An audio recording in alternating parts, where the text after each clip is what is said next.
شهر رمضان الذي أنزل فيه القرآن هدى للناس وبينات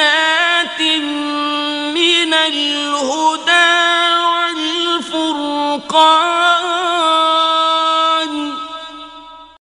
الحمد للہ وحدہ والصلاة والسلام علی من لا نبی بعد اما بعد اعوذ باللہ من الشیطان الرجیم بسم اللہ الرحمن الرحیم وَإِذَا سَأَلَكَ عِبَادِي عَنِّي فَإِنِّي قَرِيبٌ أُجِيبُ دَعْوَةَ الدَّاعِ إِذَا دَعَانِ فَلْيَسْتَجِيبُوا لِي وَلْيُؤْمِنُوا بِي لَعَلَّهُمْ يَرْشُدُونَ۔ اللہ ذوالجلال والاکرام کی حمد و ثنا اور حضرت محمد مصطفیٰ صلی اللہ علیہ وآلہ وسلم پہ درود و اسلام کے بعد آج ہم رمضان المبارک اور دعا کے حوالے سے گفتگو کرتے ہیں۔ جن آیات میں اللہ نے رمضان کی فرضیت کا حکم دیا انہی کے درمیان اس آیت کو اللہ نے بیان فرما دیا جس میں اللہ یہ ارشاد فرما رہا ہے وَإِذَا سَأَلَكَ عِبَادِي عَنِّي فَإِنِّي قَرِيبٌ، جب میرے بندے آپ سے میرے بارے میں پوچھیں تو بتا دیجئے میں قریب ہوں۔ أُجِيبُ دَعْوَةَ الدَّاعِ إِذَا دَعَانِ، پکارنے والا جب بھی مجھے پکارے میں اس کی پکار کو قبول کرتا ہوں۔ ان کو چاہیے کہ مجھ پر ایمان لائیں، میرے احکامات کو مانیں تاکہ وہ ہدایت پا جائیں۔ اس آیت کریمہ کے نزول کا سبب یہ ہوا کہ بعض صحابہ کرام نے رسول اللہ صلی اللہ علیہ وسلم سے عرض کیا کہ ہمیں ہمارے رب کے بارے میں بتائیں کہ وہ قریب ہے یا دور ہے۔ اگر وہ دور ہے تو ہم اسے بلند آواز سے پکاریں، اگر وہ نزدیک ہے تو ہم اسے آہستہ آواز میں سرگوشیاں کریں۔ ابھی رسول اللہ صلی اللہ علیہ وسلم نے کوئی بات نہیں فرمائی تھی کہ اللہ نے جبریل کے ذریعے یہ آیت نازل فرما دی کہ جب میرے بندے میرے بارے میں آپ سے پوچھیں تو ان کو بتا دیجئے میں قریب ہوں، اور ساتھ یہ فرمایا کہ پکارنے والا جب بھی مجھے پکارتا ہے میں اس کی پکار کو قبول کرتا ہوں۔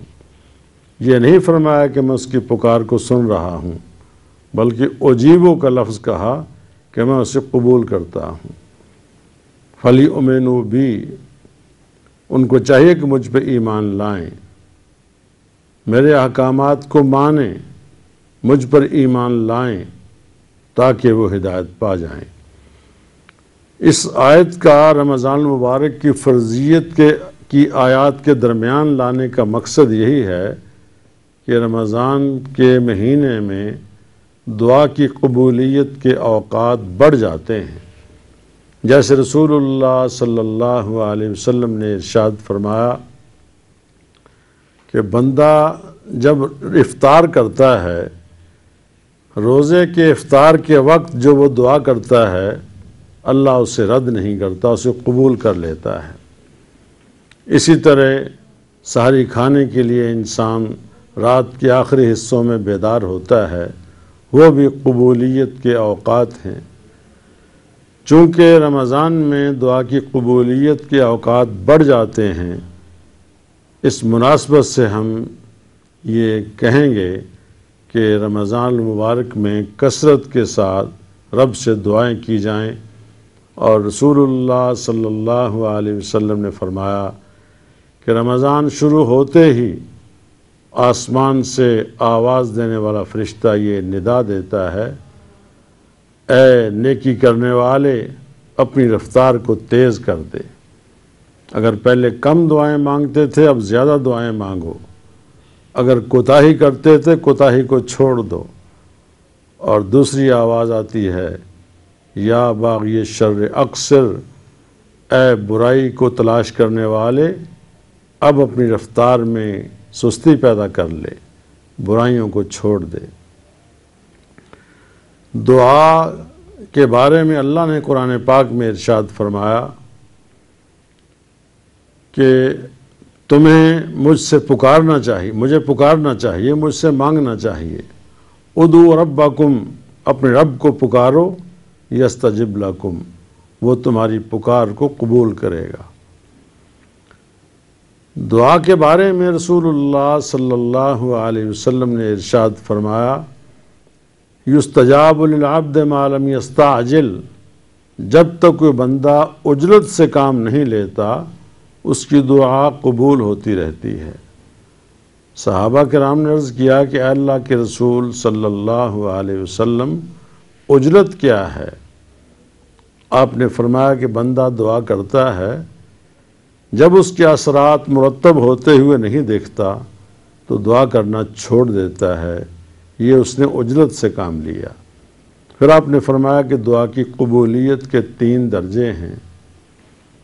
ایک درجہ تو یہ ہے کہ دعا کی فوراً اس کے اثرات سامنے آ گئے۔ دوسرا درجہ یہ ہے کہ انسان دعا کرتا ہے، کوئی چیز رب سے مانگتا ہے، اللہ تعالیٰ وہ چیز دینے کی بجائے اس کی کوئی مصیبت کو ٹال دیتا ہے جس کا اسے علم نہیں اور وہ آنے والی ہے، اس کی دعا سے اللہ تعالیٰ اس کی آنے والی مصیبت کو ٹال دیتا ہے۔ اور تیسرا درجہ یہ ہے کہ اگر اثرات بھی نظر نہ آئیں، کوئی مصیبت بھی دور نہ کی جائے، تو اس کی ہوئی دعا نیکیوں کی صورت میں اس کے نامہ اعمال میں لکھ دی جاتی ہے۔ لہٰذا دعا کرتے رہنا چاہیے، اثرات مرتب ہوں یا نہ ہوں۔ اور وہ دعا جو ظلم کی جائے، قطع رحمی کی دعا ہو، ایسی دعا کو اللہ قبول نہیں کرتا۔ اور رسول اللہ صلی اللہ علیہ وسلم نے ایسی دعائیں مانگنے سے منع فرمایا ہے جس میں قطع رحمی